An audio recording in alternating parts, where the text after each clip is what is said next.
네, 여러분 안녕하세요. 드디어 특검이 이제 김건희 여사 소환합니다. 그래서 뭐 여러 가지가 있죠. 뭐 16가지나 죄목이 된다니까.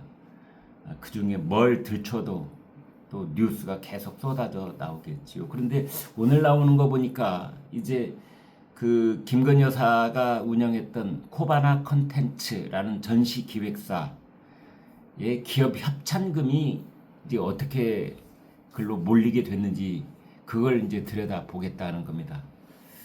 김건희 여사가 아마 이 전시 기획사 대표로서는 상당한 능력과 안목 수완이 있었던 것 같습니다.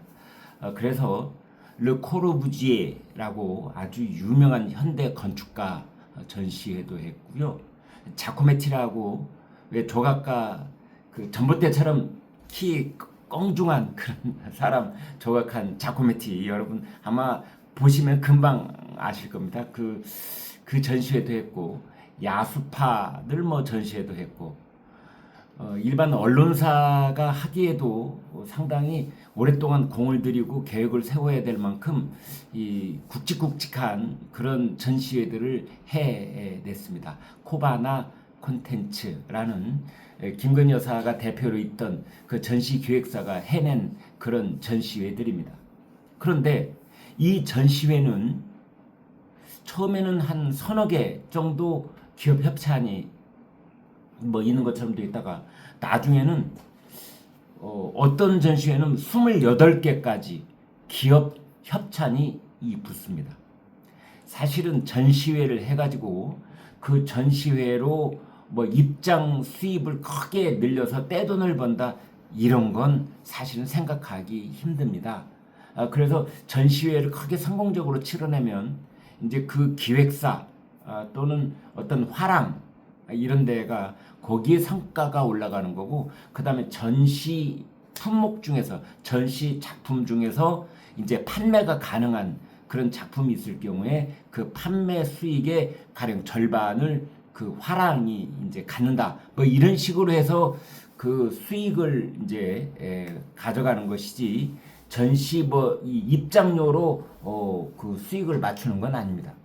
이제 이렇게 르코르비지에라든지 자코메티라든지 야수파라든지 이것을 국내에 판매할 목적이 아니라 그것을 거액을 주고 임대를 하고 또 거기에 그 전시를 하면 국제적으로 이 작품들이 이동해 갈 때 보험료를 또 지불을 해야 되는 상당한 돈이 들어갑니다. 그래서 이런 코바나 콘텐츠 같은 그런 전시 기획사가 감당할 수 없을 만큼 큰 돈이 들어가는데 대개 이제 그것을 기업이 협찬을 하는 경우가 있죠. 기업은 기업 나름대로 그런 그 문화예술 부문에 상당 부분 기여를 한다는 그런 이미지 고양적 측면에서 그런 돈을 쓰는 게 의미가 있고 또 정부도 그런 돈 씀씀이를 장려를 하기 때문에 사실 이제 이루어진다. 그게 관행이다. 많이들 했습니다. 그런데 기업이 줄 돈은 한정되어 있는데 여기저기서 우리 협찬 좀 해주세요 하고 손 벌리는 데는 수백 군데 경우에 따라서는 수천 곳이라고도 할 수가 있습니다. 당연히 전시를 기획하는 곳마다 이제 이렇게 기업을 찾아다니면서 읍소를 하는 것이죠. 협찬을 해달라. 그래서 적게는 뭐 몇백만 원, 500만 원, 뭐 대개 뭐 몇천만 원, 1000만 원, 2000만 원 때에 따라서는 몇억 원씩 이제 협찬을 하기도 합니다. 그 목적이 훌륭하고 문화예술적으로 그 의미가 있는 그런 전시회 같으면은 이왕 이 기업이 사회 환원을 한다는 측면에서 돈을 쓸 경우에 그런 곳에 쓰면은 괜찮지 않겠어요? 뭐 이웃을 돕는 일에 쓰고 또는 어떤 그 병을 치료할 수 있는 그런 일에도 쓰고 또 장학금도 내놓고 또 이런 이 전시회에도 기업이 돈을 협찬을 하고 뭔지 이렇게 기업은 나름대로 그런 돈들을 운영을 합니다. 그런데 경쟁이 심하다 보니까 이 전시기획사의 경우에는 한 서너 개 협찬 얻기도 너무 힘듭니다. 사실은 네 그쪽 상황을 들여다보면 그렇습니다. 그 전시 협찬 얻어오기가 하늘의 별 따기만큼 어렵다는 말도 있습니다. 그런데 김건희 여사는 이것을 28곳, 이거는 그 이른바 서울에 있는 메이저 뭐 굵직한 뭐 3대 화랑, 뭐 10대 화랑 이런 데에서도 사실은 생각하기 힘들 만큼 엄청난 협찬을 얻어낸 겁니다. 그때 김건희 여사의 남편 윤석열 검사가 우리 검찰에서 고위직 검찰총장 또는 뭐 대선 후보 뭐 이랬던 시절입니다. 기업 입장에서는 검찰의 최고위직 간부의 그 배우자가 이런 전시 계획을 한다면 그것도 전시 계획이 괜찮은 뭐 자코메티, 르 코르부지에 뭐 이런 사람들의 작품을 야수파들 전시를 한다니 이왕이면 거기 돈이 이제 몰린다 이런 측면도 있는 겁니다.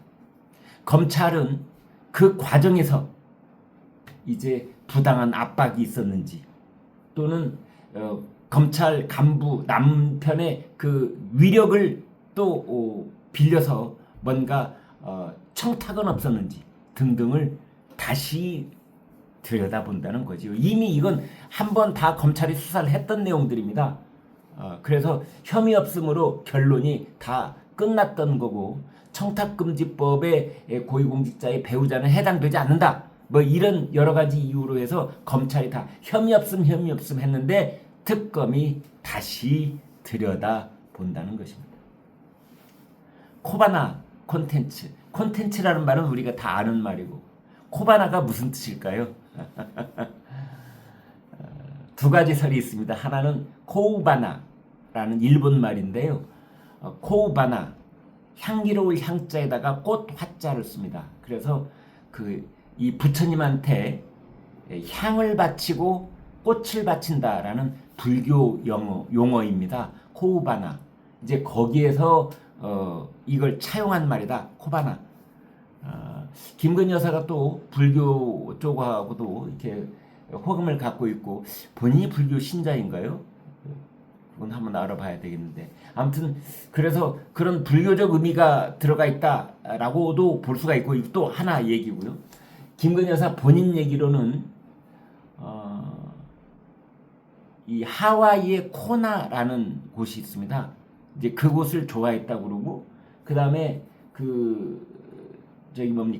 쿠바에 거기 수도가 아바나죠. 그래서 하와이에 있는 코나하고 쿠바에 있는 아바나 이 두 도시의 이름을 합성을 해서 코바나 이렇게 발음하기도 좋고 의미도 있고 기분 좋아지고 그래서 하와이와 쿠바에 있는 두 장소의 이름을 빌려서 그걸 합해서 코바나라고 했다는 그런 말이 이건 이제 김건희 여사가 본인이 했다는 말이고요. 또 하나는 이 코바나 콘텐츠가 불교 용어다. 향과 꽃을 바친다는 의미다.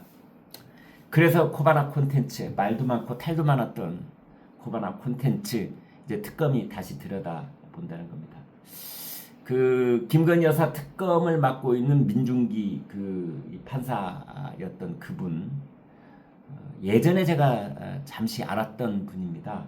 제가 해외에 근무할 때 저희 맞은편 집에 이제 그분이 사셨어요. 그 연수를 오셨던 것 같은데 그래서 그때 잠깐 뵌 적이 있던 그분입니다.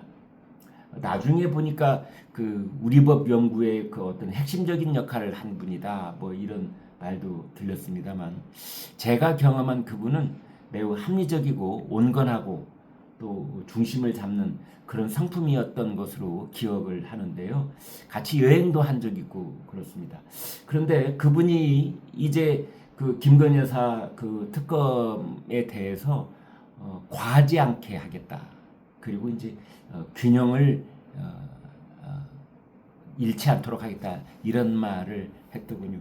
뭐 잘 하리라고 기대를 해봅니다.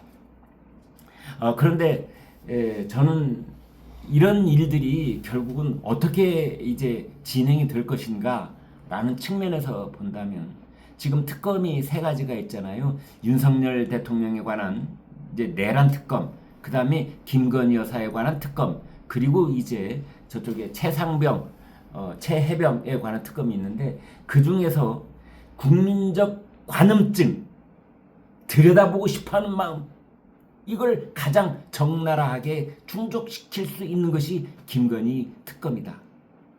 그래서 아마 이제 연말까지 아마 별의별 얘기들이 다 흘러나올 가능성이 있습니다. 이제까지 알았던 내용을 이제 구체적인 숫자, 등장인물, 증인들 동원이 돼서 그걸 충족시키는 국민적 관음증 충족. 제가 그 이제 유럽이나 또는 뭐 중동 뭐 여기저기 여행을 참 저는 많이 한 셈인데요. 그 가서 보면은 원형 경기장이 다 있습니다. 고대에도 있었고 중세에도 있었고 그 원형 경기장에 뭐 투어를 하기도 하고 거기서 어떤 그 공연을 하기도 하고 춤도 추고 뭐 희생제도 지내고 그러는데요. 그게 다 고대 로마의 원형 경기장 검투사들 뭐 검투 경기도 하고 이런 것들이 다 그 당시 시민들의 눈과 귀를 가리기 위한 그들의 그 어떤 비극적 장면을 남들의 비극적 장면을 관중석에서 바라보고 싶어하는 그 인간의 DNA에 흘러내리고 있는 관음증 자기는 집단적 그런 어떤 군중 속에 숨어 있으면서 그 무대 위에서 원형 경기장 내에서 그 피비린내 나는 싸움을 보고 싶어하는 마음. 그래서 거기서 삿대질도 하고 함성도 지르고 자기 인간 그 내면에 이 잠복되어 있는 어떤 야수적인 그런 욕망을 대리 체험도 하고 이제 이게 원형 경기장의 역할이었거든요. 이제 그거를 하기에 적당한 것이 이른바 마녀 사냥인 것입니다. 그래서 그 김경률 회계사가 김건희 여사를 뭐 마리 앙뚜아네트에 비유를 했다가 아주 그냥 곤욕을 치렀죠. 그리고 국민들께서 반응도 안 좋았습니다. 아니 그래도 그렇지 어떻게 비유를 마리 앙뚜아네트한테 하냐. 이제 뭐 이런 말도 있었고 비유가 부적절했다는 말도 있었고 우리가 알고 있던 마리 앙뚜아네트하고 실제 모습은 전혀 다르다 뭐 이런 말도 있었고 뭐 여러 가지 구설들이 있었습니다만은 아무튼 이제 그런 걸 떠나서 그 비슷한 장면을 연출할 수밖에 없을 것이다. 그러니까 눈에 보이지 않았던 상징적인 단두대를 이미 광장에다가 세워놓은 것이나 마찬가지고 이제 거기에 한 사람씩 차례로 불러내서 그 단두대 앞에 세울 것이다. 이게 특검인 것이고 그것이 바로 국민의 관음증을 충족시켜주는 그런 국민적 관음증을 충족시키기 위해서 예전에 왜 3S라고 그랬잖아요. S자가 들어간 세 가지를 현대국가는 동원을 한다. 하나는 스포츠. 매일같이 스포츠 경기를 열어가지고 거기에 국민의 눈과 귀를 잡아 끈다. 하나는 섹스. 이 섹스 산업으로 또 뭐 잡아 끈다. 또 하나는 스크린, 안방극장, TV, 드라마, 막장 드라마. 그래서 스크린, 스포츠, 섹스 뭐 이런 얘기들을 하기도 했었습니다. 그런데 저녁마다 TV의 막장 드라마보다 더 기가 막힌 드라마를 이제 저녁 TV 메인 뉴스에 매일같이 김건희 여사가 이랬다더라, 코바나 콘텐츠가 이랬다더라, 어떤 기업은 그냥 팔을 비틀어가지고 돈을 매덕을 받아냈다더라, 그 다음에 저 국민대학교 숙명대학교에 뭐 석사학위 무슨 논문을 또 어떻게 뭐 또 취소가 됐다더라, 그 논문을 알고 보니 뭐 이 내용이 이렇게 엉터리더라더라, 뭐 이런 얘기들. 그 도이치모터스 주가 조작은 말할 것도 없고 또 저기 양평 고속도로 거기는 또 말할 것도 없고 이제 줄줄이 사탕 아라리 콜콜이 별의별 얘기가 다 이렇게 끄집어 나올 겁니다. 이런 것들은 사실은 그 자체로 그 또한 지나가겠지요. 금년이 지나가면 또 아마 이제 사람들 뇌리에서 사라질 겁니다. 많은 아무튼 이 이재명 정권 출범 첫 해 그 실정이 있다면 그 실정에 대해서 국민의 눈을 가리고 또 반대쪽에서는 어떤 국정 운영의 동력을 얻어내는 그런 효과도 있을 겁니다. 또 하나는 이런 게 있습니다. 사람들이 사실은 우리나라는 이번에도 그렇고 지난번 내로 그렇고 그런데 대통령 배우자에 대해서 말들이 많았잖아요. 문재인 전 대통령 배우자 김정숙 여사 그리고 이재명 대통령 배우자 김혜경 여사 이 두 분에 대해서도 얼마나 많은 의혹 제기가 있고 얼마나 많은 이 구설이 있습니까? 그런데 김건희 여사 것을 이렇게 특검을 통해서 집약적으로 하다 보면 상대적으로 김혜경 여사나 김정숙 여사가 받았던 의혹과 구설은 상대적으로 별거 아닌 것처럼 또 이렇게 보이는 효과를 거두려고 하는 건 아닌지 그런 생각도 드는 겁니다. 김정숙 여사에 대해서 지금까지 제기됐던 의혹들 그것만 다 파헤쳐도 그것도 간단치 않은 의혹들이 지금 유야무야 그냥 문기적 넘어가고 있잖아요. 김혜경 여사에 대해서도 법인카드 의혹을 비롯해가지고 그런 숱한 의혹들 또 이것 또한 또 그냥 묻어두고 넘어가는 분위기지 않습니까? 이제 그런 상대적인 측면에서 이제 김건희 여사 것이 불거지게 되는 그런 국면에 지금 들어가 있는데 앞으로 어떤 일이 전개될지 참 가관일 것 같습니다. 여기까지 하겠습니다. 여러분 고맙습니다.